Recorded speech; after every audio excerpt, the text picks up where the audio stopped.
10 pinakamahirap lampasan na world record? Sa mga panahong ito, ang mga challenge videos ay isa sa mga common na makikita sa internet. Hindi mahalaga kung anong ginagamit mong social media dahil kahit saan ay palaging may mga nagtitrend na challenge. Pero kung gaano sila kabilis mag-trend, ay ganoon din silang kabilis nalalaos at napapalitan. Gayunpaman, hindi ba magiging mas cool na makagawa ng isang challenge na mag-iiwan ng marka sa kasaysayan? Kaya naman sa video ito, hindi natin papansinin ang mga TikTok, Twitter o Facebook challenge dahil pag-uusapan natin yung mga pinaglalaanan ng dedikasyon, oras at tiyaga para lang maisagawa ang isang kagilagilalas na hamon. Welcome back sa ating channel at ito ang 10 pinakamahirap lampasan ng world record. Pero bago tayo magsimula, huwag kalimutang mag-subscribe at pindutin ng notification bell para manatiling updated sa ating mga future videos. Simulan na natin. Number 10. Pinakamabigat na timbang na binuhat gamit ang dila ng tao.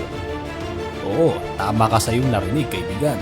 Pero ano ang pinakamabigat na pagkain na iyong kinain? Yan ay isang hindi pangkaraniwang na tanong dahil kapag kumakain tayo, hindi talaga natin iniisip ang bigat ng ating mga pagkain. Pero iba si Thomas Blackthorne na nakayang magangat ng 11 kilos gamit ang kanyang dila.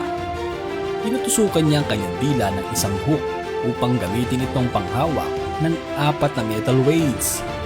Naiangat niya ang 11 kilos sa loob ng 5 segundo gamit lang ang lakas ng kanyang dila at nagawa niya ito nang hindi nasasaktan. Inabot siya ng 6 na taon upang maganda para sa sandaling ito. Naabot niya ang record noong 2004 at mula noon, walang sino mang nagtangkang kumalaban sa kanya maliban kay Thomas mismo at 3 beses pa niyang nabit ang kanyang sariling record. Number 9. Pinakamaraming one-handed push-ups. Ang pag-ehersisyo ay nangangailangan ng napakaraming disiplina at napakahabang tiyaga upang makakuha ng magandang mga resulta. Kung gusto mong talunin ang isang record na involve ang pag-workout, maganda ka nang humarap sa maraming pagpapapawis at tone-toneladang sakit. Gayunpaman, hindi nito napigilan ang atletang si Paddy Doyle mula sa pag-set ng ilang mga world record na ngayon ay mahirap ng tapatan. Ang isa sa kanyang pinakakahangahangang record ay ang paggawa ng pinakamaraming push-up gamit lamang ang isang kamay sa loob ng 5 oras. Nakaya ni Doyle na makaabot ng 5,260 na push-up. Ibig sabihin ay nakaya niya magawa na push-up ng mahigit sa 1,000 beses kada oras. Number 8. Pinakamaraming na-survive na atomic blast. Mukhang wala nang ibang makakatalo sa record na ito dahil upang matapatan ito ay dapat magkaroon ka ng isang malubhang insidente. Gayunpaman, nakuha ni Tsutomu Yamaguchi ang kanyang pwesto sa ating video sa pamamagitan ng pagiging nag-iisang tao na nakaligtas sa pinakamaraming pagsabog ng atomic bomb sa kanyang buhay. Sa 2 magkaibang okasyon, nagawa ni Mr. Yamaguchi na makatakas kay kamatayan at mabuhay ng matagal upang maikwento ang kanyang pinagdaanan. Noong 1945, napunta siya sa Hiroshima kung saan nangyari ang unang pagbobomba sa Japan. Iniwan siya ng pagsabog ng pansamantalang pagkabulag at may matinding pagkasunog at ruptured eardrums. Ngunit, hindi nito nagawang pigilan si Mr. Yamaguchi na magtrabaho sa kanyang istasyon sa Nagasaki, ang lugar kung saan nahulog ang pangalawang bomba pagkalipas ng 3 araw. Sa oras na ito, hindi nagkaroon ng injuries ni Mr. Yamaguchi. Noong 2009, nakilala siya bilang natatanging buhay na tao sa Japan na nakaligtas sa parehong pambobomba. Namatay siya makalipas ang 1 taon sa natural na sanhi. Matapos ang gera, inilaan niya ang kanyang buhay sa pagtutol sa paggamit ng atomic bomb. Number 7. Paghila ng isang eroplano. Hindi maraming tao ang makakasabing kaya nilang hilain ang isang eroplano na mag-isa. Kapag narinig mo ang isang tao na sinasabing magagawa nila ito gamit lamang ang kanilang lakas marahil ay iisipin mong nababaliw na sila. Ang mga tao noong 2009 ay napaisip ng ganun nang sinabi sa kanila ng isang Canadian na pari na si Kevin Fast na kaya niyang itong kalgarin gamit ang sarili niyang lakas. Na kaya niyang hilain ito ng 8.8 meters at sinabi na mas malalampasan pa niya ito kung walang finish line. Kumbaga partida mga kaibigan. Hindi siya tumigil doon dahil ginagamit niya ang kanyang lakas upang matapatan ang iba pang mga record sa mundo. Ginagawa niya ang mga stunt na ito upang makalikom ng pera para sa charity. Number 6. Natamaan ng kidlat. Si Roy Suvilan ay isang park ranger sa Virginia, USA. Nakilala siya pagkatapos niyang matamaan ng kidlat ng 7 beses sa buong buhay niya. Nakaligtas siya sa bawat isa na mayroon lamang paso at pasa. Dahil dito, tinagurian siyang Human Lightning Conductor at Human Lightning Rod. Kinilala rin siya ng Guinness World Records bilang natatanging taong buhay na natamaan ng kidlat ng 7 beses. Una, siya ay tinamaan ng magkaroon ng bagyo noong 1942. Ang pangalawa ay noong 1969, malapit sa isang bangin. Pagkalipas ng isang taon, muli siyang natamaan sa pangatlong pagkakataon.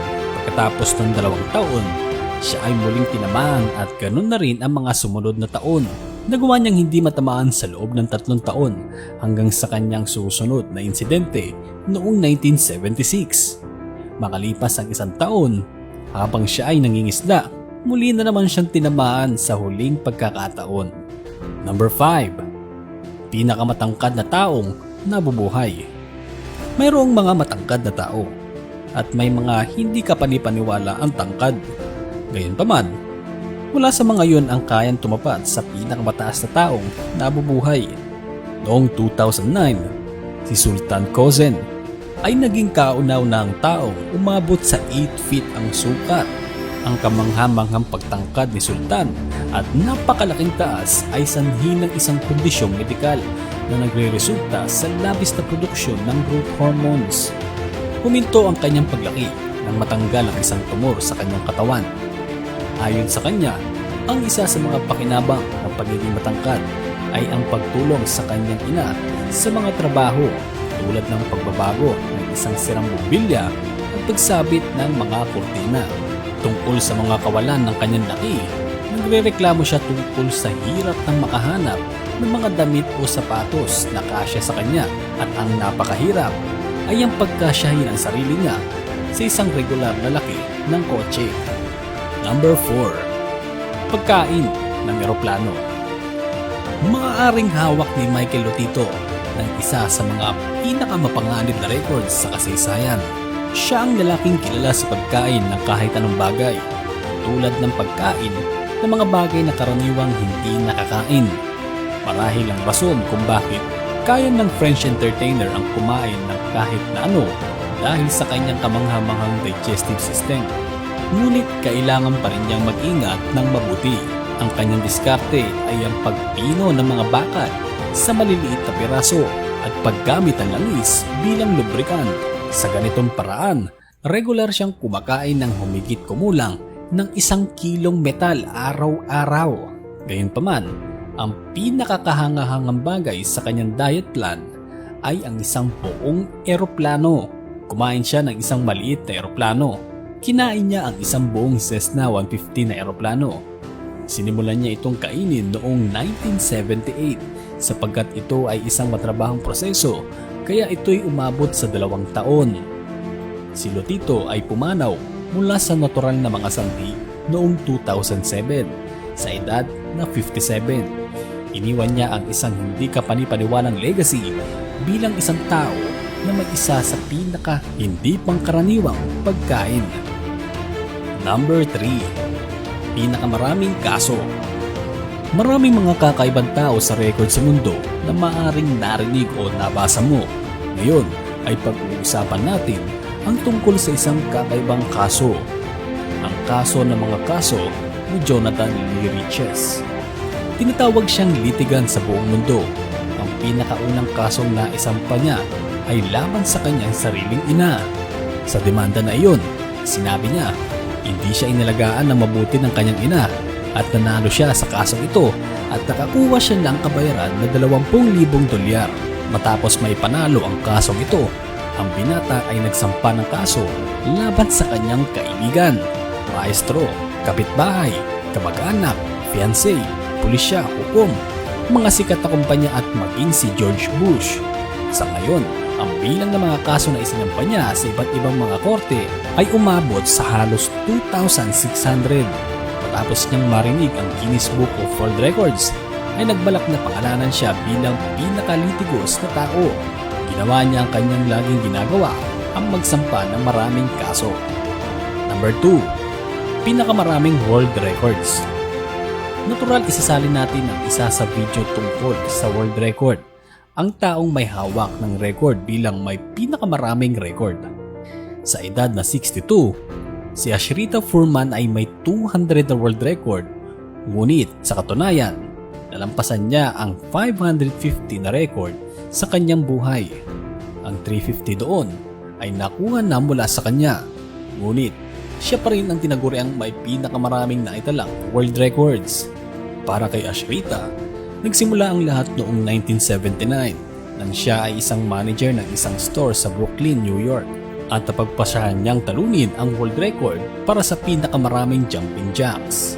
Nagawa niya ito sa pamamagitan ng pagtalon ng 27,000 beses.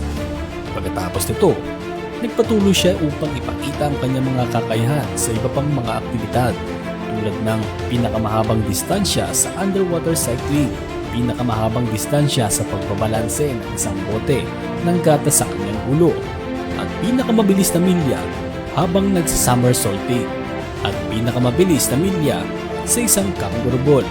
Ang listahan ay tuloy-tuloy at ngayon parang walang ibang gagawa ng lahat ng mga bagay na nagawa niya sa buong buhay. Number 1. Makaligtas sa kamatayan. Marahil hindi mo ito matatagpuan sa Guinness dahil siguradong hindi nila gugustuhin na may ibang sumubok na tapatan ito.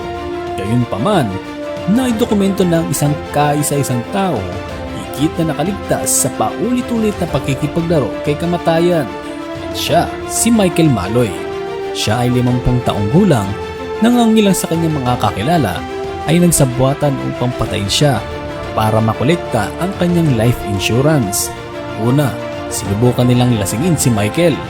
Nasahan nilang iinom si Malloy hanggang sa mamatay.